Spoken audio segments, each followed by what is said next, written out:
Hello everyone. ये chapter 2 की second video है। इससे पहले फर्स्ट वीडियो आ चुकी है, आप चाहो तो आप उसे जाके मेरे चैनल पर देख सकते हो। चलिए स्टार्ट करते हैं सेकंड वीडियो को। Fayol's principle of management. Sir, Fayol's principle of management का मतलब, एक हेनरी फ्योल थे जिन्होंने 14 प्रिंसिपल्स दिए थे हमें। 14 प्रिंसिपल्स ऑफ हेनरी फ्योल, जिनके थ्रू हमें ये समझना होगा कि एक बिजनेस में मैनेजमेंट का आप अच्छे से इस्तेमाल कैसे कर सकते हैं। और सबसे मजे की बात, जैसा कि हम लोगों ने लास्ट क्लास में पढ़ा था, कि जितने भी प्रिंसिपल्स होते हैं वह सारे के सारे क्या होते हैं। सर, वो सारे के सारे जो होते हैं वो यूनिवर्सल इन नेचर होते हैं। आप उसको हर जगह अप्लाई कर सकते हो, वो सिर्फ बिजनेस तक ही सीमित नहीं है। चलिए शुरू करते हैं। 14 प्रिंसिपल्स पढ़ने से पहले आइए हेनरी फ्योल के बारे में थोड़ा सा जानते हैं। हेनरी फ्योल कौन थे? हेनरी फ्योल एक फ्रेंच माइनिंग इंजीनियर थे। मैं इस इंक का थोड़ा सा रंग बदल देता हूँ ताकि आपको अच्छे से दिखे। मुझे 1 मिनट का टाइम दे प्लीज, 1 मिनट ज्यादा हो गया, just give me few seconds. हाँ जी, ये कलर ठीक है। ठीक है, चलो। सर, हेनरी फ्योल कौन थे? हेनरी फ्योल एक फ्रेंच माइनिंग इंजीनियर थे। उनका जन्म इस्तांबुल में 1841 में हुआ था, और उनकी डेथ जो है वो पेरिस में 1925 में हुई थी। जब वो जन्मे थे तो वो पढ़ाई लिखाई उन्होंने की, अपनी जीविका को आगे बढ़ाया, और उसके बाद वो एक लीडिंग इंडस्ट्रियलिस्ट और एक सक्सेसफुल मैनेजर के रूप में आगे बढ़े। लेकिन ये इतना आसान नहीं था उनके लिए। अगर मैं थोड़ा सा डेप्थ में आपको लेके जाऊं, तो वो किसी कंपनी में पहले काम करते थे, ठीक है। जब वो किसी कंपनी में काम करते थे, तो वे काम करते करते उनको जो है, अगर मैं आपको स्पेसिफिकली बताऊं एकदम वर्ड के साथ, तो 1888 में उनको as a managing director company का प्रमोट कर दिया गया था। बट उस टाइम पे दिक्कत तो यही थी कि उस समय कंपनी लगभग इंसॉल्वेंट होने वाली थी, मतलब कंपनी का दिवालिया निकलने वाला था। सर, दिवालिया का मतलब क्या होता है? बाबू, दिवालिया बेसिकली मींस कि कंपनी जो है वो डूबने के कगार पे थी। समझ गए सर? लेकिन जब उनने इस कंपनी में अपने 30 साल दिए, मतलब 30 साल उनने जब इस कंपनी में मेहनत की, तो at the time of retirement वो एक लीडिंग इंडस्ट्रियलिस्ट बने, और वो लीडिंग कोल कंपनी बन गई। मतलब, जब वो, मैं फिर से बोलता हूँ, जब हेनरी फ्योल किसी कंपनी के मैनेजर बने थे 1888 में, तब उनने उस कंपनी को इतने अच्छे से चलाया, जो कंपनी मतलब दिवालिया घोषित होने वाली थी, 30 साल के बाद वो कंपनी लीडिंग कंपनी बन गई। जैसे अगर अभी के टाइम में मैं कहूँ तो रिलायंस है ना, तो लगभग कुछ वैसी कंपनी वो बन गई थी। समझ गए सर? हाँ जी। चलिए, अब इसको लेके आगे बढ़ते हैं। तो he is considered as the father of administrative management theory, क्योंकि उनने मैनेजमेंट पे ज्यादा फोकस किया था। ये उतना इंपॉर्टेंट नहीं था, एमसीक्यू में ज्यादा पूछा जाता है इसमें से। जन्म कब हुआ, तो डेथ कब हुआ, ये आप एक बार देख लीजिएगा कि उनने कब ज्वाइन किया, तो 1888 में कितने साल उनने चलाया, तो 30 इयर्स चलाया, एंड सो ऑन। अब हम लोग को 14 प्रिंसिपल्स पढ़ने हैं। चलिए पहले प्रिंसिपल पे आते हैं। पहला प्रिंसिपल का नाम क्या है बाबू? Division of work. Sir, division of work का मतलब क्या होता है? देखिए, मैं आपको समझाने की कोशिश करता हूँ। डिवीजन ऑफ वर्क से हेनरी फ्योल ये कहना चाहते हैं, जब किसी मैनेजर के पास वर्कलोड काफी ज्यादा हो जाए, तो वो अपना वर्कलोड अपने सबऑर्डिनेट्स में बांट सकता है। मतलब, एक मैनेजर के अंदर खूब सारे सबऑर्डिनेट्स होंगे ना जी। अगर आप किसी ऑफिस में काम करेंगे एज अ मैनेजर, तो आपके नीचे आपका टीम होगा ना, आपके स्टाफ होंगे ना, आपके सबऑर्डिनेट्स। सर, सबऑर्डिनेट का मतलब क्या होता है? सबऑर्डिनेट का मतलब होता है बाबू, जो जस्ट आपके नीचे काम करे, जैसे एम्प्लॉय, जैसे एक हो गया ब्रांच मैनेजर, और एक हो गया उस ब्रांच के employees, workers, clerk, PO, etcetera. जी सर। तो लेट्स से एक मैनेजर है, और ये employee number 1, employee number 2, 3, 4 and 5।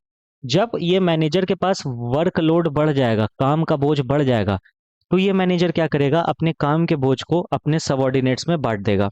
Ji sir, समझ गए। तो बस यही बोला जाता है, और इससे एक फायदा होगा कि लोगों में स्पेशलाइजेशन आ जाएगा। सर, स्पेशलाइजेशन मतलब, देखो, जब आप किसी काम को बार बार बार बार बार बार बार बार करते हो, तो वो आपका काम आसान हो जाता है। आप उस काम को आसानी से करने लगते हो। समझ गए सर? दूसरा, इम्प्रूव्स एफिशिएंसी। यहाँ पर सामने वाले की एफिशिएंसी बढ़ती है। जैसे अगर मैं इस एम्प्लॉय को कुछ काम दे रहा हूँ, तो इस एम्प्लॉय या फिर इस एम्प्लॉय को, तो कहीं ना कहीं सभी के सभी एम्प्लॉयज की एफिशिएंसी क्या हो जाएगी? बढ़ जाएगी। सर, एफिशिएंसी मतलब कम समय में वो अच्छा काम करेंगे, और कम कॉस्ट में वो अच्छा काम करेंगे। समझ गए सर? इसको आप बहुत, स्पेशलाइजेशन वर्ड को आप बहुत ही ज्यादा उससे समझ सकते हैं। अगर मैं आपको लेमन भाषा में समझाने की कोशिश करूँ, तो बचपन में जब आप सॉक्स पहनते थे, तो आपको दिक्कत होती थी यार, कैसे कैसे पहनना है। या फिर जब आप जूते का फीता बांधते थे, जिसको हम लोग शूलेस बोलते हैं, आपको उसमें दिक्कत होती थी, लेकिन अब नहीं होती। आपको कॉपी कवर करने में दिक्कत होती थी एक टाइम पे, लेकिन अब आपको कॉपी कवर करने में दिक्कत नहीं होती। समझ गए सर, मतलब आप एक काम को जब लगातार करते जाते हो तो वो आप उसमें स्पेशलाइज हो जाते हो। कॉन्सिक्वेंसेस क्या है इसके वायलेशन के? अगर आपने इसको फॉलो नहीं किया तो क्या होगा? बस जो पॉजिटिव इफेक्ट है इसके उल्टा बोल दो। जैसे यहाँ पे स्पेशलाइजेशन है और इम्प्रूव एफिशिएंसी है, तो आप यहाँ पे क्या बोलोगे? Lack of efficiency, no specialisation और chances of duplication of work. हो सकता है एक ही काम दो बार भी हो जाए।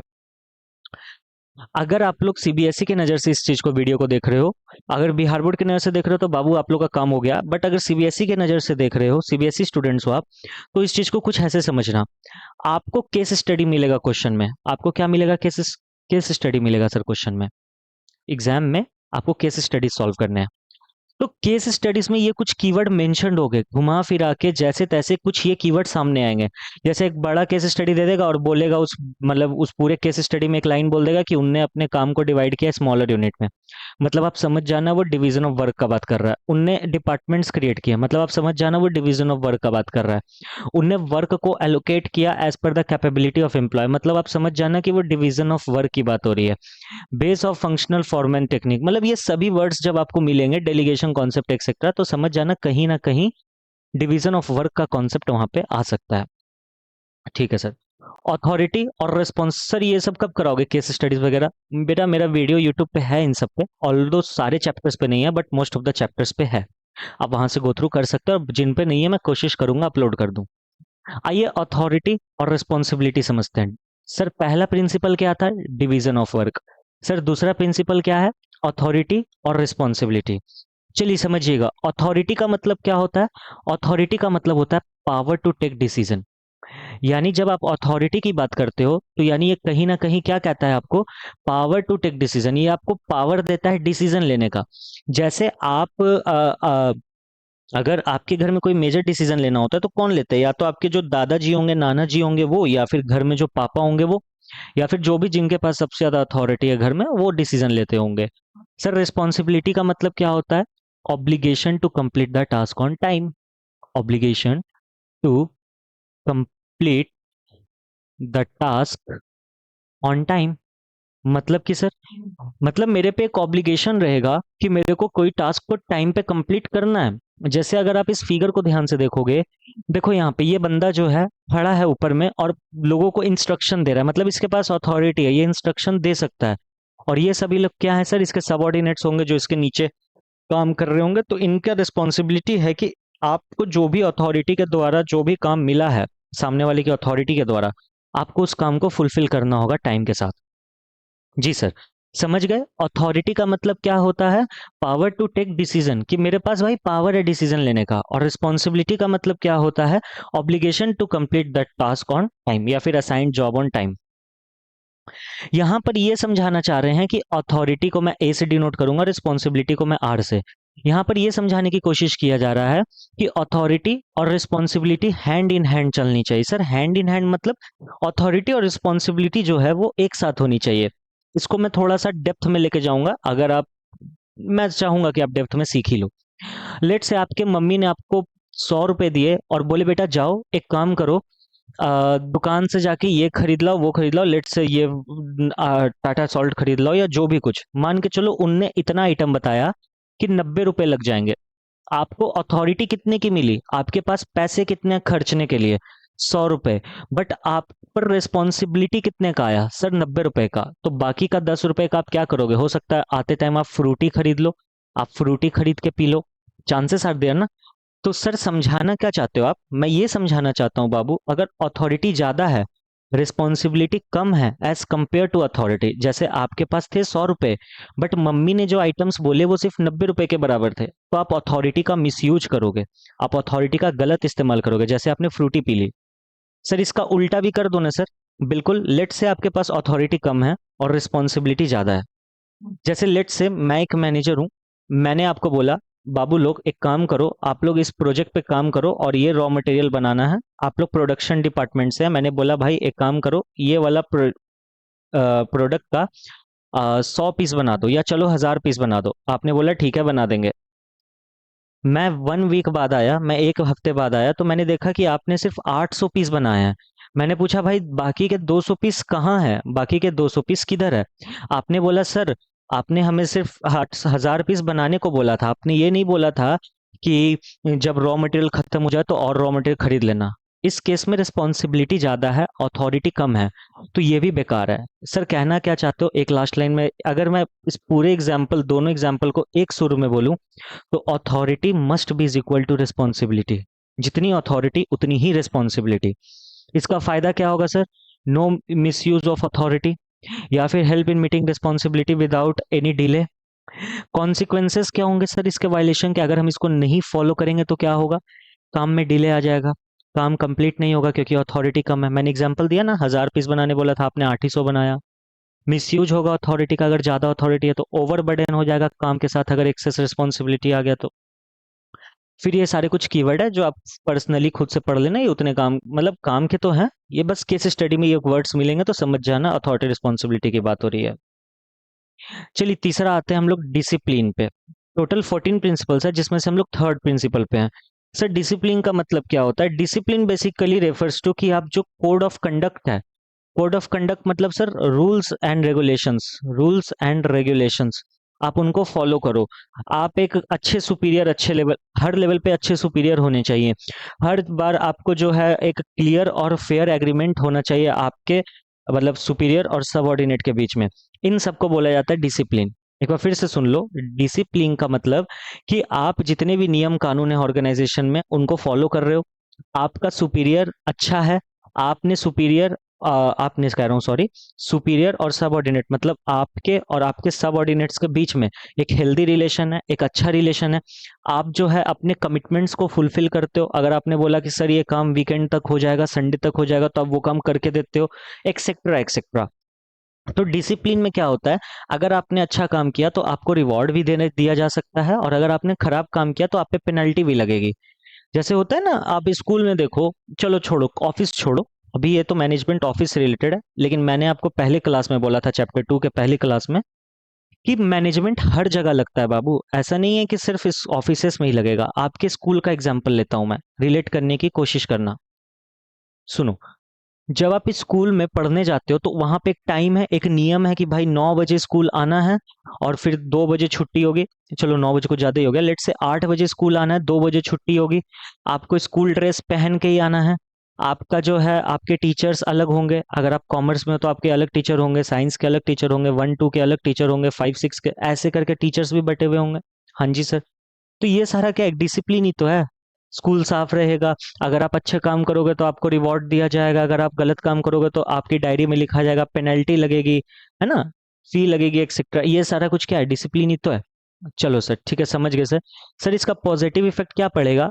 सिस्टमैटिक वर्किंग कंडीशन रहेगा ऑर्गेनाइजेशन में और एफिशिएंसी बढ़ेगा। सर इसके वायलेशन के कॉन्सिक्वेंसेस क्या है? वायलेशन मतलब अगर हमने फॉलो नहीं किया तो क्या कॉन्सिक्वेंसेस फेस करने होंगे? कॉन्सिक्वेंसेस कहने का मतलब क्या क्या दिक्कतें आ सकती हैं? पहला, डिसऑर्डर, कंफ्यूजन और क्योस आ सकता है। डिसऑर्डर मतलब तरीके से काम नहीं होगा। कंफ्यूजन मतलब आप कंफ्यूज रहोगे कि करना क्या है और कैसे। और क्योस मतलब लड़ाई झगड़ा। यहाँ पर रिसोर्सेस पक्के तरीके से वेस्ट होंगे क्योंकि डिसिप्लिन है ही नहीं, वर्क में डिले आएगा।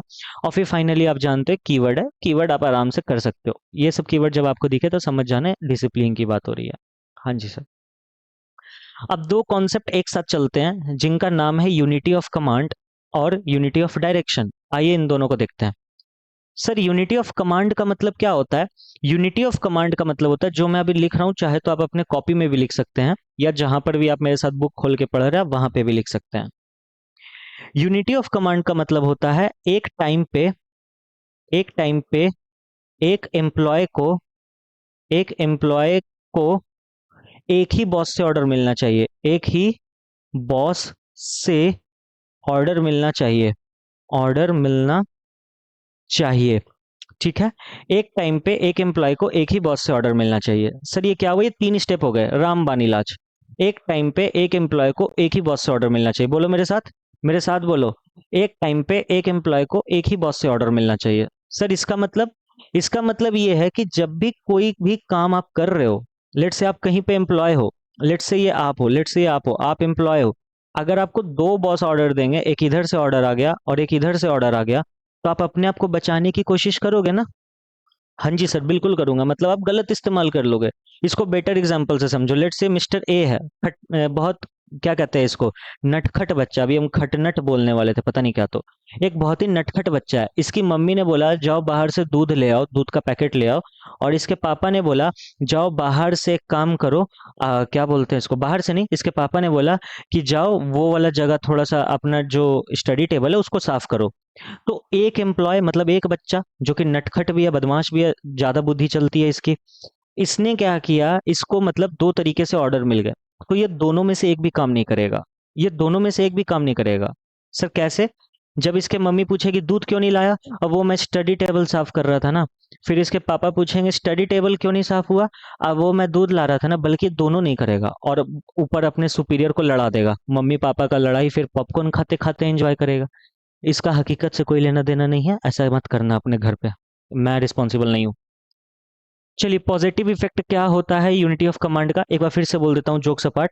यूनिटी ऑफ कमांड मतलब एक टाइम पे एक एम्प्लॉय को एक ही बॉस से ऑर्डर मिलना चाहिए, समझ गए सर? जब आपको एक टाइम पे एक एम्प्लॉय को एक ही बॉस से ऑर्डर मिलेगा तो उसके कंफ्यूजन नहीं होगा, वो मतलब दिक्कत नहीं होगी उसको कि भाई किसका काम करना है और किसका काम नहीं करना है। दूसरा, ईगो क्लैश भी नहीं होगा। ईगो क्लैश तो भाई सुपीरियर में होता है ना, जैसे अभी मैंने मम्मी पापा का एग्जांपल बोला था, आपने मम्मी से बोला मैं पापा का काम कर रहा था, आपने पापा से बोला मैं मम्मी का काम कर रहा था, उनमें ईगो क्लैश हो जाएगा। ठीक है, इंप्रूव करेंगे फिर एफिशिएंसी को या फिर इफेक्टिवनेस को, वर्किंग कंडीशन को, है ना। पॉजिटिव इफेक्ट क्या है, आपका वर्किंग कंडीशन इंप्रूव हो जाएगा, कंफ्यूजन नहीं रहेगा, ईगो क्लैश नहीं रहेगा। सर अगर इसको वायलेट किया तो क्या होगा, वायलेट करोगे तो बाबू घर में वायलेंस हो जाएगा, same goes with office, office में भी हो सकता है।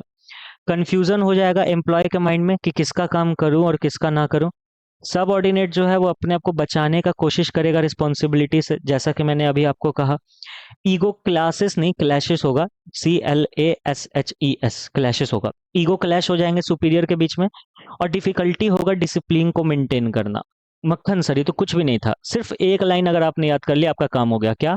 एक टाइम पे एक एम्प्लॉय को एक ही बॉस से ऑर्डर मिलना चाहिए, बोलो स्वाहा। चलो आगे बढ़ते हैं। सर यूनिटी ऑफ डायरेक्शन क्या होता है? ठीक है भाई, हमने एक प्रिंसिपल तो लगा दिया कि एक टाइम पे एक एम्प्लॉय को एक ही बॉस से ऑर्डर मिलना चाहिए, हमने वो वाला प्रिंसिपल तो लगा दिया सर। सर बट अब ये बताओ ना, यूनिटी ऑफ डायरेक्शन क्या होता है सर? सुनना मेरा बात ध्यान से।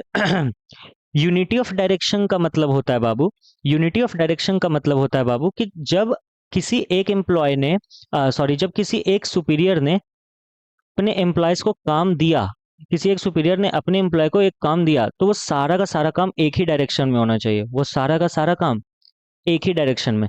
ऐसा नहीं कि एम्प्लॉय वन कुछ और काम कर रहा है, एम्प्लॉय टू कुछ और काम कर रहा है, एम्प्लॉय थ्री कुछ और काम कर रहा है, नहीं। आपका डायरेक्शन सेम होना चाहिए। मतलब अगर सुपीरियर बोल रहा है कि इस दिशा में चलो, इस प्रोजेक्ट पे वर्क करो, तो जितने भी एम्प्लॉय होंगे लगे लगे, वो सभी के सभी इसी दिशा में जाएंगे। कोई इधर उधर अगर जा रहा है तो उसको समझाया जाएगा कि भाई इधर उधर मत जाओ, ऑर्गेनाइजेशन के साथ चलो। वो समझा तो ठीक, अदरवाइज पेनल्टी हो गया, फिर ये सारा कुछ लगेगा। आइए पॉजिटिव इफेक्ट देखते हैं। अचीवमेंट ऑफ ऑर्गेनाइजेशनल गोल, अगर सब लोग एक ही दिशा में काम करेंगे तो ऑर्गेनाइजेशन गोल अचीव होगा। सर दिशा ना बोला करो सर, दिशा पटानी याद आ जाती है। यही तो है, मन पे कंट्रोल करो, पढ़ो। Effect of all employees get unified towards one direction only. Consequences क्या है भाई, नहीं फॉलो करेंगे तो क्या होगा? पहला, कोऑर्डिनेशन कम हो जाएगा सर। मतलब कुछ एम्प्लॉय इधर जा रहा है, कुछ एम्प्लॉय उधर जा रहा है, कहीं कुछ और जा रहा है, कहीं कुछ और जा रहा है, मतलब डायरेक्शन सेम है ही नहीं। तो कोऑर्डिनेशन कैसे करोगे? सर कोऑर्डिनेशन क्या होता है सर, चैप्टर 1 का लास्ट वीडियो में मैंने पूरे अच्छे से समझाया है, लगभग 15-20 मिनट, वहां से देख लेना। वेस्टेज ऑफ एफर्ट होगा, रिसोर्सेस होगा, हर चीज का वेस्टेज होगा। क्यों सर? क्योंकि कोऑर्डिनेशन ही नहीं है, लोग एक साथ चलेंगे ही नहीं तो क्या फायदा। और सर ऑर्गेनाइजेशन का गोल भी अचीव नहीं होगा। अगेन कीवर्ड्स जो है वो सीबीएसई वालों के लिए, एक नजर डाल लीजिए, काम हो जाएगा। चलिए सर कितने करवाओगे सर, आप ये बता दो पहले, लाइक कितने आप वो करवाओगे प्रिंसिपल अभी एक ही वीडियो में? 7 तक कराऊंगा बाबू, बस 7 तक इस वीडियो में कराऊंगा, फिर उसके बाद मैं छोड़ दूंगा, नेक्स्ट वीडियो में फिर करेंगे, ठीक है? 6 तक पहुंच ही गए, लास्ट में मैं एक क्विक रिवीजन दे दूंगा सातों के सातों प्रिंसिपल्स का। ठीक है सर, समझ गए सर। आइए सब ordination of individual interest into general interest पढ़ते हैं। सर इसका मतलब क्या होता है अभी बताता हूँ। सब ऑर्डिनेशन, सब ऑर्डिनेशन मतलब छोटा, सब ऑर्डिनेशन मतलब छोटा, मतलब हम लोग इसको बोलेंगे कि तो भाई छोटा है बहुत। सर क्या बहुत छोटा है सर? बताता हूँ, बुद्धि इधर उधर मत ले जाना। छोटा कहने का मतलब कि जो इंडिविजुअल का इंटरेस्ट है वो बहुत छोटा है ऑफिस यानी कि पूरे ऑर्गेनाइजेशन जनरल इंटरेस्ट के सामने। लेट से आप किसी ऑफिस में काम करने गए और ऑफिस का टारगेट है कि इस ईयर एंड तक हम लोग 10,000 पीसेस या फिर 10,000 यूनिट्स का सेल करना है, या फिर 10,000 यूनिट्स का कुछ भी करना है। किसी कंपनी में आप गए, उसका ये टारगेट है, बट आपका टारगेट कुछ और ही है। लेट से कंपनी कह रहा है कि 10,000 फोन्स हम लोग इस बार सेल करेंगे, बट आप एज अ इंडिविजुअल गए। लेट से मिस्टर ए हैं आप, और आप एज अ इंडिविजुअल गए। सर कैसे गए? इंडिविजुअल मतलब अकेले। आपने बोला फोन तोन मत बेचो, नहीं बिकेगा, टैबलेट बेचो। टैबलेट टैबलेट मतलब वो जो आता है ना बड़ा फोन, जैसे आईपैड वगैरह, तो वो सब 10,000 यूनिट बेचो। तो कंपनी आपको समझाएगा। पहले फर्स्ट स्टेप में कंपनी आपको क्या करेगा? कंपनी आपको बाबू सोना करेगा। क्या करेगा? बाबू सोना। कंपनी आपको समझाने का कोशिश करेगा, बाबू रे मान जाओ बाबू, ऐसे जिद नहीं करते। ठीक है, आपका इंटरेस्ट है, इंडिविजुअल इंटरेस्ट है कि हम लोग टैबलेट या फिर मैकबुक बेचें, सॉरी आईपैड बेचें। बेचेंगे अगले साल, अगले साल इसको कंसिडर करेंगे, बट अभी हमारा प्लान बन गया, हमें इसको बेचने दो। तो पहले तो उसने बाबू सोना किया कंपनी ने। अगर आप मान गए तो ठीक, नहीं तो कंपनी सेकंड स्टेप उठाएगा। क्या सर? निकाल दिए जाओगे। मतलब कंपनी आपको प्यार से समझाएगा कि बाबू मान जाओ, हमारे कंपनी के साथ चलो, अलग मत चलो। आप एक ऑफिस में काम करने आए हो, आप एक कंपनी में काम करने आए हो। लेकिन अगर आप हो कि सुनते ही नहीं हो, मानते ही नहीं हो, नहीं सुनोगे, नहीं मानोगे, तो ठीक है भाई, आपको हटा दिया जाएगा, आपकी जगह कोई दूसरा एम्प्लॉय आएगा। फिर से सुन लो, सब ऑर्डिनेशन ऑफ इंडिविजुअल इंटरेस्ट। अगर आपका इंटरेस्ट है कि भाई मेरे को ये करने का है, तो कंपनी को क्या करना होगा? आपको समझाना होगा। अगर वो कंपनी के साथ ही चल रहा है आपका इंटरेस्ट, आप भी बोल रहे हो 10,000 फोन बनाते हैं, कंपनी भी बोल रहा है 10,000 बनाते हैं, इनफैक्ट आप तो 12-15 हजार बोल रहे हो, फिर तो ठीक है भाई। बट अगर आपने एक बार बोल दिया कि नहीं, टैबलेट बनाएंगे हम, तो भाई आपको फिर उन लोग समझाएगा, नहीं समझोगे तो निकाल देगा। पॉजिटिव इफेक्ट क्या होगा? ऑर्गेनाइजेशन का गोल है भाई, बन चुका है, अचीव हो जाएगा। कोऑर्डिनेशन रहेगा इंडिविजुअल और ऑर्गेनाइजेशन के गोल में। ठीक है, कॉन्सिक्वेंसेस क्या होंगे? सर इसका कॉन्सिक्वेंसेस है, अगर आप नहीं इसको फॉलो करोगे तो वायलेट करोगे इसका, तो अचीवमेंट नहीं हो पाएगा ऑर्गेनाइजेशन के गोल का। इवन एम्प्लॉय को लॉन्ग रन में सफर करना होगा। आज आपको अच्छा लग रहा है ना कि टैबलेट बेचेंगे, टैबलेट बेचेंगे, आईपैड बेचेंगे, हो सकता है आईपैड में प्रॉफिट मार्जिन कम हो। अगर आज आपने आईपैड बिकवा दी भी दिया जिद्दी करके, तो आगे चल के आप ही को तो नुकसान होगा। सर कैसे? भाई प्रॉफिट कम रहा है ना कंपनी का, कंपनी आपको फिर सैलरी कहाँ से बढ़ा के देगा? कंपनी आपको फिर घुमाने फिराने का खर्चा कहाँ से उठाएगा? समझ गए सर, समझ गए। मतलब कंपनी का हुक्म सर आंखों पर। हाँ जी। Company is just like a wife, उसने एक बार जो बोल दिया मतलब बोल दिया, बस आंख बंद करके मानने का। ठीक है सर। चलिए अब कीवर्ड्स पे आते हैं। कीवर्ड्स क्या है देख लीजिएगा अपने से। ऑर्गेनाइजेशन का इंटरेस्ट ज़्यादा इंपॉर्टेंट है एम्प्लॉय के इंटरेस्ट से। जब भी डिसीजन लेंगे तो प्रायोरिटी ऑर्गेनाइजेशन को देंगे, पर्सनल बेनिफिट को नहीं देंगे। इसका एग्जाम्पल सुन लो, ये अच्छा है। लेट से आपका कोई दोस्त है और आप रॉ मटेरियल उससे खरीद रहे हो, लेट से किस रेट पे? 50 रुपए केजी के रेट पे, ₹50 पर केजी, बट मार्केट रेट चल रहा है ₹30 पर केजी। तो भाई आप अपने दोस्त का फायदा, आप अपना फायदा करा रहे हो, लेकिन कंपनी का तो नुकसान हो रहा है ना। कंपनी आपके दोस्त से ना खरीद के कहीं और से खरीदता तो 30 रुपए में मिलता। तो ये चीज़ नहीं करना है आपको। समझ गए सब, बाकी पढ़ लीजिएगा, बाकी किसी ऐसे ही है। चलिए इस वीडियो का लास्ट लास्ट और लास्ट हमारे लिए क्या है? प्रिंसिपल है, remuneration of person. Principle of remuneration of person. Sir principle of remuneration of person क्या बोलता है? अरे ये तो बहुत मक्खन वाली चीज़ बोलता है ये। वैसे मैं आपको बताऊँ तो कॉमन सेंस है। देखो दो एम्प्लॉय है, एक बहुत अच्छा काम करता है, एक बहुत खराब काम करता है। लेट्स से ये आप हो, और लेट्स से ये भी आप हो पैरेलल यूनिवर्स में। Jokes apart, let's say mister B है। ठीक है, ये मिस्टर ए है, ये मिस्टर बी है। मिस्टर ए जो है बहुत मेहनती है, बहुत अच्छे से काम करता है, और आप दोनों सेम लेवल पे फैक्ट्री में लगे हुए हो। मतलब मिस्टर ए की तनख्वाह है, सैलरी है या वेजेस जो बोलो, 10,000। मिस्टर बी की भी वेजेस है 10,000। फर्क क्या है? मिस्टर ए आता है, दिन रात मेहनत करता है, पसीना बहाता है, लेकिन मिस्टर बी जब आता है सिर्फ खैनी खाता है और चला जाता है, मतलब बहुत कम काम करता है। तो अब आप मुझे एक बात बताओ, अगर आपको भी 10,000 मिले और इनको भी 10,000 मिले, तो अगला दिन से आप काम करना चाहोगे? क्या आपका मोरल रहेगा काम करने का? नहीं सर। आप शायद अभी हाँ बोल सकते हो, लेकिन अगर मैं आपकी जगह होऊंगा तो मैं बोलूंगा ना भाई, हमसे ना हो पाएगा। यार हम मेहनत कर रहे हैं इतना, और हमको तो मेरा मेहनत के बराबर का हक नहीं मिल रहा, पैसा नहीं मिल रहा, और ये आता है खैनी खा के चल जाता है, मस्ती करके चल जाता है। नहीं तो छोड़ दो, हमको काम नहीं करना है। यहीं पे हेनरी फेयोल बोलते हैं कि रेम्यूनरेशन को जो है वो फिक्स करिए डिफरेंशियल पीस वेज सिस्टम के साथ। किसके साथ? डिफरेंशियल पीस वेज सिस्टम के साथ। ये दो तरीके से होता है। पहला टाइम, दूसरा यूनिट्स। टाइम मतलब एक समय बांध दो कि प्रति घंटे आप 100 रुपए कमाओगे। अगर आपने 4 घंटे काम किए आप 400 कमा लोगे, अगर किसी ने 2 घंटे काम किए वो 200 कमाएगा। और यूनिट्स पे भी बांध दो कि हर एक यूनिट पे हम आपको 200 देंगे। अगर आपने 400 यूनिट्स बनाए तो आपको उस हिसाब से पैसा मिलेगा, और अगर आपने 200 यूनिट्स बनाए तो आपको उस हिसाब से पैसा मिलेगा। अब मिस्टर ए खुश हो जाएगा, अब मिस्टर ए खुश हो जाएगा, मिस्टर ए बोलेगा वाह, मतलब मैं जितनी मेहनत करूंगा मुझे उतनी सैलरी या वेजेस मिलेंगी, और सामने वाला जितनी मेहनत करेगा उसे उतनी। इससे दोनों का फायदा है। अगर मैं सच में बताऊं तो दोनों का फायदा है। ए और ज्यादा मेहनत करेगा, ए जो है वो और ज्यादा मेहनत करेगा कि मुझे और पैसे मिले, और बी जो है वो मेहनत करना शुरू कर देगा क्योंकि बी को मालूम है अगर अब मेहनत नहीं करी तो घर पे क्या लेके जाऊंगा। समझ गए सब? पॉजिटिव इम्पैक्ट क्या है?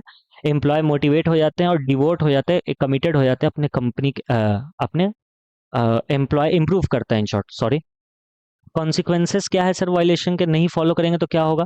टर्नओवर बढ़ेगा, मतलब अच्छे एम्प्लॉय आपके यहाँ टिकेंगे नहीं, और जो बोका एम्प्लॉय है, जो गोगा एम्प्लॉय है, वो आपके यहाँ काम करेगा ही नहीं। अल्टीमेट लॉस है। डिससेटिस्फैक्शन रहेगा कि यार मैं काम भी करूँ तो भी यही हाल, नहीं करूँ तो भी यही हाल, तो मेरे को काम करने का ही नहीं है। समझे? ये कुछ कीवर्ड है, नजर डाल लीजिएगा। चलिए, सेंट्रलाइजेशन एंड डिसेंट्रलाइजेशन और प्रिंसिपल ऑफ स्केलर चेन, यानी कि आपका प्रिंसिपल नंबर 8 और principle number 9 most important role play करता है किसी भी क्वेश्चन, किसी भी क्या कहते हैं उसको, एग्जामिनेशन में। मतलब इन दोनों में से एक ना एक तो हर एग्जाम में पूछा है, रिकॉर्ड है, मतलब 99% केसेस में ये आया है। तो मैं सेंट्रलाइजेशन और डिसेंट्रलाइजेशन एंड स्केलर चेन पे एक सेपरेट वीडियो बनाऊंगा 8 और 9 पे। फिर उसके बाद जो 10, 11, 12, 13, 14 जो 5 प्रिंसिपल बचे हैं वो हम लोग बाद में कर लेंगे। चलिए, आज की वीडियो में इतना ही। अगर आपको सेंट्रलाइजेशन, डिसेंट्रलाइजेशन और स्केलर चेन वाली वीडियो देखनी है तो स्क्रीन पे आ रही है भाई, क्लिक करके देख लीजिए। अगर कंटेंट अच्छा लग रहा है तो सिर्फ एक लाइक दबा दीजिए, मेरे लिए वही बहुत है। मैं, अगर आप चाहते हो कि आपको अच्छा लगा, समझ में आया, तो बस एक लाइक दबा दीजिए। थैंक यू सो मच, मिलता हूँ आपसे नेक्स्ट वीडियो में।